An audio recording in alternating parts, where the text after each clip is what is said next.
Pakar anti korupsi internasional Robert Kligat pernah berkata, ketika pengadaan dilakukan secara rahasia, tidak transparan dan tanpa pengawasan, maka korupsi bukanlah hanya sebatas penyimpangan, melainkan sudah menjadi aturan main. Menurut survei penilaian integritas yang telah dilakukan oleh OJK tahun 2024, Pahala Nainggolan selaku Deputi Bidang Pencegahan dan Monitoring menyebutkan bahwa resiko penyalahgunaan anggaran dalam pengadaan barang dan jasa di Kementerian Indonesia mencapai angka 97%, di mana angka ini didominasi oleh praktik suap dan juga gratifikasi. Oleh karena itu, survei ini menggambarkan bahwa fraud bukan lagi hanya sebatas potensi di dalam kementerian, melainkan pola sistematik yang telah melekat dalam pemerintahan. Lalu, apa itu fraud? Fraud merupakan istilah yang mencakup semua cara yang dilakukan oleh manusia untuk mendapatkan keuntungan dengan cara yang salah, yaitu menggunakan tipu daya dan ketidakadilan untuk menipu orang lain. Lalu, apa saja yang auditor lakukan dalam proses investigasi kecurangan? Tidaknya terdapat 3 langkah yang perlu dilakukan dalam proses investigasi kecurangan. Di antaranya adalah 1. Identifikasi informasi awal. Yang kedua, membuat program kerja audit investigasi. Dan yang ketiga, menyiapkan laporan hasil audit rekomendasi. Oleh karena itu, mari kita lakukan langkah-langkah tersebut untuk membuktikan kecurangan yang terjadi pada proses pengadaan barang dan jasa di Kementerian ABC. Gedung megah etika runtuh, dekonstruksi penyimpangan dalam sistem pengadaan barang dan jasa negara. Kasus dugaan penyimpangan yang terjadi pada proyek pembangunan gedung Pusdiklat di Kementerian ABC memiliki 3 tokoh utama sebagai kunci yang saling berkaitan. Tokoh tersebut diantaranya adalah FH sebagai Kepala Bagian Umum, sekaligus kuasa pengguna anggaran, WI sebagai bawahan dari FH sekaligus sebagai Pokja Pemilihan, dan UC sebagai pemilik PT UBA sekaligus penyedia barang dan jasa. Ketiga tokoh ini membentuk rantai persekongkolan yang mencerminkan adanya pelanggaran etik ASN, pelanggaran prinsip pengadaan barang dan jasa, serta unsur tindak pidana korupsi. Lalu bagaimana fraud ini bisa terjadi? Indikasi awal dugaan fraud terjadi dimulai pada tahun 2022 ketika saudara FH selaku Kepala Bagian Umum sekaligus kuasa pengguna anggaran menginstruksikan saudara WI yang menjabat sebagai Pokja Pemilihan mengatur kemenangan PT UBA dalam proses lelang pembangunan gedung Pusdiklat melalui percakapan WhatsApp pada tanggal 22 Desember.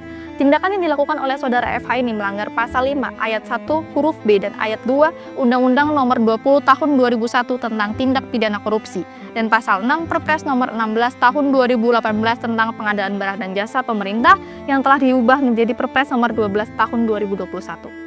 Selain itu, hubungan baik yang dimiliki oleh saudara FH dan juga UC sebagai teman dekat dimanfaatkan untuk mendapatkan mutual benefit bagi FH, yaitu gratifikasi yang diberikan oleh UC untuk mendapatkan proyek lelang berupa parsel dan hadiah umroh selama tahun 2023. Penerimaan gratifikasi yang diterima oleh saudara FH melanggar pasal 12 huruf A dan B Undang-Undang Nomor 20 Tahun 2001 tentang tindak pidana korupsi.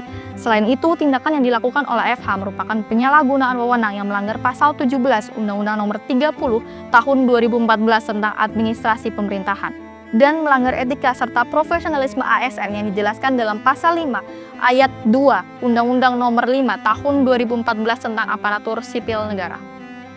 Dugaan penyimpangan ini diperkuat dengan adanya penerimaan goodie bag oleh FH pada tanggal 15 Januari tahun 2024 di parkiran Mall Pondok Jaya yang diduga berisi uang tunai yang diberikan oleh UC atas selesainya pembangunan gedung Pusdiklat. Seluruh peristiwa tersebut memperkuat dugaan kolusi untuk memenangkan proyek lelang yang dilakukan oleh saudara FH dan saudara UC, di mana hal ini menimbulkan adanya markup pada anggaran pembangunan yang dapat menimbulkan kerugian negara.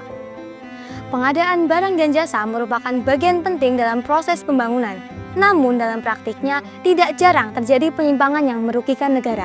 Salah satu pendekatan yang digunakan untuk menganalisis penyimpangan tersebut adalah hexagon fraud theory yang dikemukakan oleh Fostinas tahun 2019. Pertama, peluang. Saudara FH yang menjabat sebagai kuasa pengguna anggaran memiliki kekuasaan yang besar dalam proses pengadaan proyek. Kewenangan tersebut memberikannya celah untuk menentukan arah proyek, termasuk menetapkan pemenang tender. Kedua, kapabilitas. Saudara FH berdasarkan Perpres Nomor 16 Tahun 2018 memiliki kewenangan menetapkan tim teknis dan tim juri. Dengan kapabilitas ini, ia dapat mengarahkan Pokja Pemilihan untuk mendukung tindak kecurangan secara sistematis. 3. Tekanan.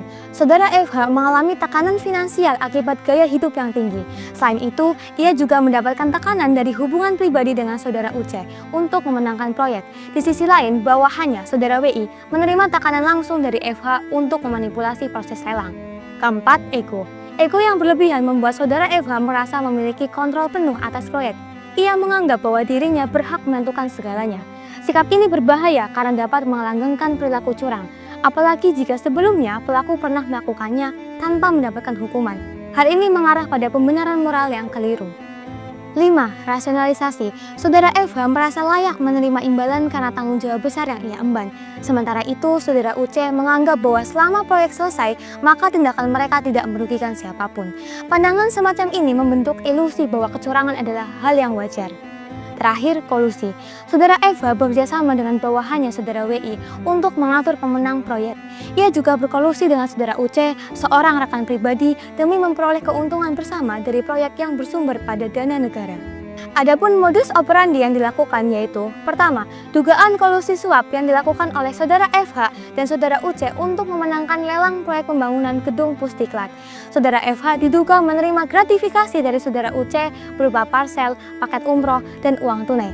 Narasi kuat tentang kolusi diperkuat dengan bukti komunikasi antara Saudara FH dan Saudara WI untuk memastikan PT Ubah memenang lelang. Saudara FH juga diduga mengintervensi proses lelang dan manipulasi dokumen. Sementara Saudara UC aktif memberikan hadiah untuk memenangkan proyek. Kedua, dugaan adanya tindakan markup anggaran atas pembangunan gedung Pusdiklat untuk keuntungan beberapa pihak. PT Ubah diduga ditunjuk melalui pengaturan terselubung, membuka peluang markup anggaran hingga 10-40%. Keuntungan dari selisih anggaran diduga dibagi antar pihak yang terlibat. Penyimpangan ini disebabkan oleh pengendalian internal yang lemah di lingkungan Kementerian ABC, menyebabkan tidak terdeteksinya intervensi dalam proses pemilihan kontraktor pembangunan gedung Pusdiklat. Hal ini menimbulkan adanya konflik kepentingan, pelanggaran prosedur pengadaan, dan potensi gratifikasi tanpa pencegahan atau pelaporan yang memadai. Untuk menghitung estimasi biaya pembangunan gedung Pusdiklat, kami menggunakan Peraturan Menteri PUPR Nomor 22/M/M/2018 tentang Pedoman Pembangunan Bangunan Gedung Negara sebagai dasar perhitungan.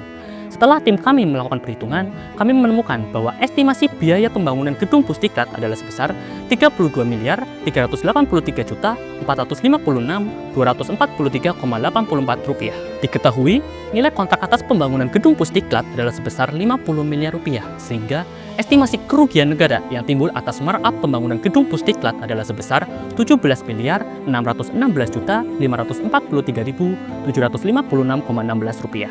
Berikut prosedur audit yang dilakukan dalam menginvestigasi kasus dugaan kolusi pembangunan gedung Pusdiklat, antara lain: pertama, melakukan penelusuran terhadap prosedur dan peraturan dalam pelaksanaan lelang proyek.